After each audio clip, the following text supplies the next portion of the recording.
Experiencing problems with your Spectrum Wi-Fi 6 router's Ethernet ports? You're not alone.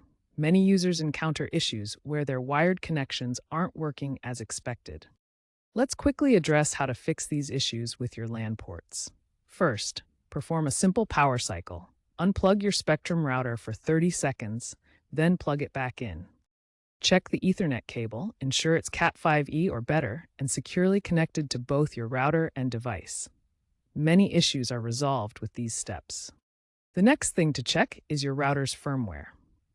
Outdated firmware is a common reason for connection issues.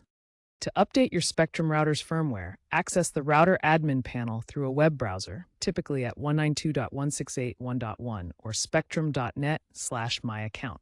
Check for and install any available updates. Also check the device you are trying to connect to the router and update its drivers. Navigate to your device manager, find your Ethernet adapter, usually Realtek or Intel, and choose Update Driver.